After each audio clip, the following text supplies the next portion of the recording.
मित्रों, शास्त्रों और पुराणों के अनुसार जीव का जन्म मरण के बंधन से छूट जाना ही मोक्ष। हर व्यक्ति अपने परिवार के मृतकों की मुक्ति या मोक्ष की कामना करता है। कई दफा मुक्ति और मोक्ष को एक ही मान लिया जाता है। सामान्यतः यह अर्थ निकाला जाता है कि जन्म मरण से छुटकारा मिलना ही मुक्ति या मोक्ष। तो आइए जानते हैं दोनों के बीच फर्क क्या है। सबसे पहले हम मुक्ति के विषय में जानेंगे कि मुक्ति क्या है और मुक्ति किसे कहते हैं। जब कोई सामान्य व्यक्ति मरता है, उसकी सन्नति के लिए श्राद्ध या तर्पण करते हैं। कहते हैं कि कर्मों के अनुसार व्यक्ति यदि पशु पक्षी या प्रेत योनि में चला गया है तो उससे वह मुक्त होकर पुनः मनुष्य योनि में आ जाए या देवलोक चला जाए। इसके लिए गया में श्राद्ध कर्म किया जाता है। अंतिम कर्म ब्रह्म कपाली में होता है। जैसे कोई रोग से मुक्त हो जाए, उसी तरह कोई बुरी योनि से मुक्त हो जाए, इसलिए हम ये सभी कार्य करते हैं। यही मुक्ति का अर्थ है। परंतु मोक्ष इससे भी बढ़कर है। मोक्ष की धारणा वैदिक ऋषियों से आई है। भगवान बुद्ध को निर्वाण यानी मोक्ष प्राप्त करने के लिए अपना पूरा जीवन साधना में बिताना पड़ा। महावीर को कैवल्य यानी मोक्ष प्राप्त करने के लिए घोर तपस्या करनी पड़ी। ऋषियों को समाधि यानी मोक्ष प्राप्ति के लिए योग और ध्यान की कठिन साधनाओं को पार करना पड़ा था। अतः ये सिद्ध होता है कि मोक्ष प्राप्ति के लिए कठिन प्रयत्न करने पड़ते हैं और मोक्ष प्राप्ति करने के बाद मनुष्य जन्म मरण के चक्कर से छूटकर भगवान के समान हो जाता है। मोक्ष मिलना आसान नहीं है। दुनिया में सब कुछ आसानी से मिल सकता है, लेकिन खुद को यानी स्वयं को पाना इतना आसान नहीं होता।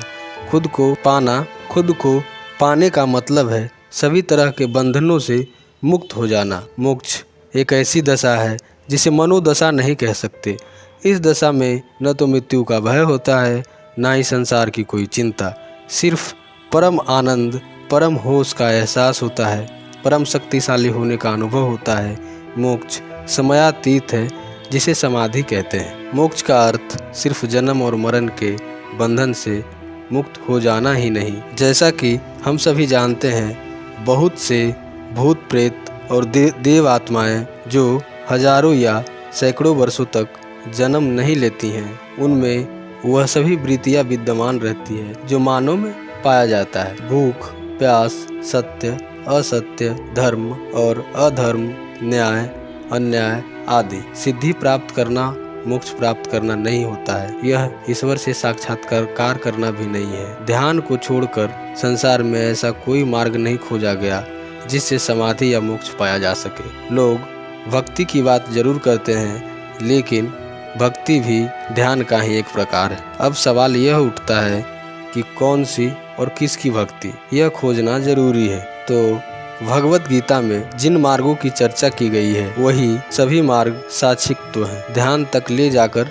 छोड़ देती हैं। योग के आसन ध्यान लगाने के लिए होते हैं, यानी कि गीता में भी इस विषय में इतना बताया गया है कि ध्यान करने से मोक्ष या समाधि मिल सकती है। तो मुक्ति और मोक्ष में यही अंतर होता है। ये वीडियो देखने के लिए आपका बहुत बहुत धन्यवाद। फिर मिलेंगे एक नए विषय के साथ। तब तक के लिए जय श्री कृष्णा।